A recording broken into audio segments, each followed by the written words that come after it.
സംസ്ഥാനത്തെ കോൺഗ്രസ് സ്ഥാനാർത്ഥി നിർണയ ചർച്ചകൾ അന്തിമഘട്ടത്തിലേക്ക് കടക്കുന്നു. സ്ഥാനാർത്ഥി നിർണയത്തിനായി കോൺഗ്രസ് ഹൈക്കമാൻഡ് നിയോഗിച്ച മധുസൂദൻ മിസ്ത്രി അധ്യക്ഷനായ സ്ക്രീനിംഗ് കമ്മിറ്റി ഇന്നും നാളെയുമായി DCC നേതൃത്വങ്ങളുമായി ചർച്ച നടത്തും. പ്രതിപക്ഷ നേതാവ് VD സതീശൻ നയിക്കുന്ന കേരള യാത്രയ്ക്ക് മുമ്പ് ആദ്യഘട്ട സ്ഥാനാർത്ഥി പട്ടിക പ്രഖ്യാപിക്കാനാണ് ഇപ്പോൾ നീക്കം. അലക്സ് മുഹമ്മദ് തിരുവനന്തപുരത്ത് ചേരുന്നു. ഗുഡ് മോർണിംഗ് അലക്സ്, പറയൂ വിവരങ്ങൾ. SK അങ്ങനെ നിയമസഭാ തെരഞ്ഞെടുപ്പുമായി ബന്ധപ്പെട്ട സ്ഥാനാർത്ഥി നിർണയ ചർച്ചകളിലേക്ക് കോൺഗ്രസ് കടന്നിട്ടുണ്ട്. അത് ഇന്ന് അതിന്റെ പ്രധാനപ്പെട്ട ഒരു നിർണായകമായ യോഗങ്ങൾ ഇന്നും നാളെയുമായി KPCCയിൽ ചേരുന്നു എന്നുള്ളതാണ് ഏറ്റവും പ്രധാനപ്പെട്ട കാര്യം. അതായത് ഹൈക്കമാൻഡ് നിർണയിച്ച സ്ക്രീനിംഗ് കമ്മിറ്റി അധ്യക്ഷൻ മധുസൂദൻ മിസ്ത്രി അടക്കമുള്ളവർ തിരുവനന്തപുരത്തുണ്ട്. അവർ DCC അധ്യക്ഷന്മാരുമായും DCC നേതാക്കളുമായി സംസാരിക്കും. ഒപ്പം KPCC ഭാരവാഹികളും KPCCയുടെ നേതൃത്വവുമായി സംസാരിക്കും. മനസ്സിലാക്കുന്ന ഒരു DCCകൾ തന്നെ ഒരു സ്ഥാനാർത്ഥി പട്ടിക KPCC നേതൃത്വത്തിന് കൈമാറിയിട്ടുണ്ട്. ഇതിൽ DCCകളുടെ തന്നെ അഭിപ്രായം ഇതുമായി ബന്ധപ്പെട്ട മധുസൂദൻ മിസ്ത്രി കേൾക്കും. ഒപ്പം ആ മണ്ഡലങ്ങളിലെ രാഷ്ട്രീയ സാഹചര്യം, ജില്ലകളിലെ മറ്റു ഘടകങ്ങളൊക്കെ പരിശോധിക്കുകയും ചെയ്യും. അതിനുശേഷം മാത്രമായിരിക്കും ഈ പട്ടികയ്ക്ക് ഒരു അന്തിമ രൂപമാവുക. ആ പട്ടിക അത് ഹൈക്കമാൻഡിലേക്ക് എത്തിച്ച് അവിടെ നിന്നായിരിക്കും അതിനൊരു അന്തിമ രൂപത്തിലേക്ക് എത്തുക എന്നുള്ളതാണ് പ്രധാനപ്പെട്ട കാര്യം. മറ്റു ചർച്ചകൾ, അതുമായി ബന്ധപ്പെട്ട മറ്റു ചർച്ചകൾ ഈ ദിവസങ്ങളിൽ പുരോഗമിക്കുമെന്നറിയുന്നു. ഇതിലാദ്യം, അതായത് പ്രതിപക്ഷ നേതാവിന്റെ ജാഥ തുടങ്ങുന്നതിന് മുമ്പ് തന്നെ ആദ്യഘട്ട സ്ഥാനാർത്ഥി പട്ടിക പ്രഖ്യാപിക്കാനായിരുന്നു കോൺഗ്രസ് ഉദ്ദേശിച്ചിരുന്നത്. അതിൽ നിലവിലുള്ള സിറ്റിംഗ് MPമാർ ഒപ്പം സംവരണ സീറ്റുകളിലെ സ്ഥാനാർത്ഥികളെയും പ്രഖ്യാപിക്കുക എന്നുള്ളതാണ് ഉദ്ദേശിച്ചത്. പക്ഷേ അത് ഈ മാസം പകുതിയോടുകൂടി ആകുമെന്ന് മനസ്സിലാക്കുന്നു. ഒപ്പം ഘടകകക്ഷികളുമായുള്ള സീറ്റ് നിർണ്ണയം പുരോഗമിക്കുന്നു. മുസ്ലിം ലീഗ്, RSP, അതുപോലെ കേരള കോൺഗ്രസ് ജോസഫ് വിഭാഗമൊക്കെയായുള്ള സീറ്റ് നിർണ്ണയം പുരോഗമിക്കുകയാണ്. RSP 5 സീറ്റുകൾ ഉറച്ചു നിൽക്കുന്നു, 5 സീറ്റുകൾ നൽകും. ചില സീറ്റുകൾ വെച്ചു മാറണമെന്ന ആവശ്യം RSP മുന്നോട്ട് വെച്ചിട്ടുണ്ട്. അതിൽ ധാരണയായിട്ടില്ല. കേരള കോൺഗ്രസ് 10 സീറ്റ് എന്ന ആവശ്യത്തിൽ കേരള കോൺഗ്രസ് ജോസഫ് വിഭാഗം ഉറച്ചു നിൽക്കുന്നു. അതിൽ തന്നെ 7 സീറ്റുകൾ കേരള കോൺഗ്രസിന് നൽകാം എന്ന ധാരണ കോൺഗ്രസിൽ ഉടലെടുത്തു. പക്ഷേ അത് ജോസഫ് വിഭാഗം അംഗീകരിക്കാൻ തയ്യാറല്ല, ഇതുവരെയും തയ്യാറല്ല എന്നുള്ളതാണ് മനസ്സിലാക്കുന്നത്.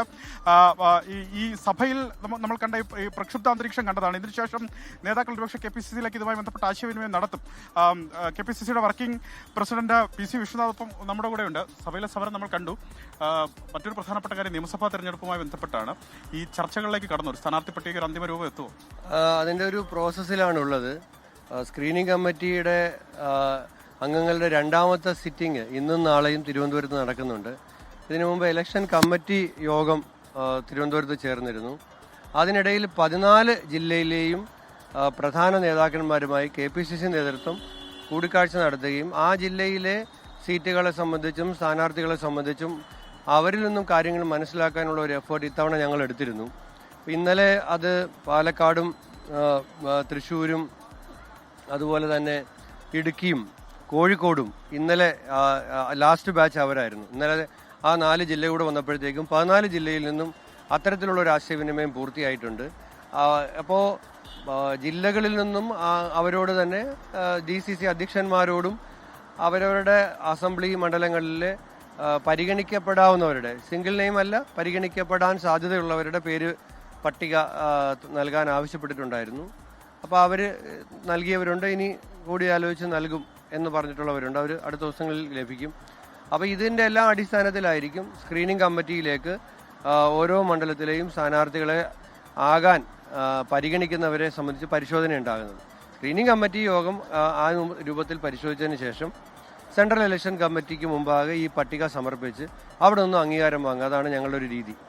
ഈ മാസം പകുതിയോടുകൂടി ഒരു ആദ്യഘട്ട സ്ഥാനാർത്ഥി പട്ടിക ഉണ്ടാവും. ഉറപ്പായിട്ടും ഫെബ്രുവരി പകുതിയോടുകൂടി കോൺഗ്രസിന്റെ ഒരു ആദ്യഘട്ട സ്ഥാനാർത്ഥി പട്ടിക പുറത്തു വരുമെന്ന് തന്നെയാണ് ഞങ്ങൾ പ്രതീക്ഷിക്കുന്നത്. ഘടകകക്ഷികളുമായുള്ള സീറ്റ് നിർണ്ണയമൊക്കെ ഇതുവരെ പൂർത്തിയായി. ലീഗുമായിട്ടും കേരള കോൺഗ്രസുമായിട്ടും RSP, CMP, ഫോർവേഡ് ബ്ലോക്ക് തുടങ്ങിയ ഘടകകക്ഷികളുമായിട്ടുള്ള ചർച്ചകളാണ്. അപ്പോൾ അതെല്ലാം ഒരു ഘട്ടം പിന്നെ കഴിഞ്ഞിട്ടുണ്ട്.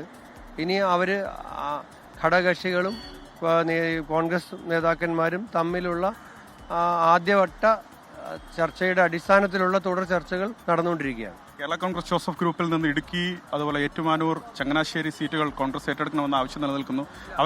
അതിൽ വഴങ്ങിയോ? ഇല്ല, അങ്ങനെയൊന്നും പറയും. ഇപ്പം നമുക്ക് ഏതെങ്കിലും സീറ്റ് നമ്മളെ ഏറ്റെടുക്കുകയോ പിന്നെ പിടിച്ചെടുക്കുകയോ അങ്ങനെ ഒരു രീതിയൊന്നും UDFിലില്ല. UDFിന്റെ സ്ഥാനാർത്ഥികളായിരിക്കും 140 പേരും. ആ 140 സീറ്റിലേക്കുമുള്ള UDFിന്റെ ഏറ്റവും മികച്ച സ്ഥാനാർത്ഥികളെ കണ്ടെത്തുക എന്നുള്ളതാണ്.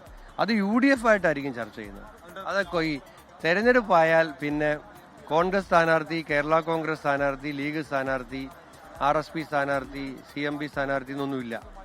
തെരഞ്ഞെടുപ്പ് പ്രഖ്യാപിക്കുക അല്ലെങ്കിൽ തെരഞ്ഞെടുപ്പിന്റെ പ്രോസസ്സിലേക്ക് ഞങ്ങൾ കടക്കുമ്പോൾ UDF സ്ഥാനാർത്ഥികളാണ്. അപ്പോൾ 140 സീറ്റിലും ഞങ്ങൾ ഒരുപോലെ കാണുന്നത്.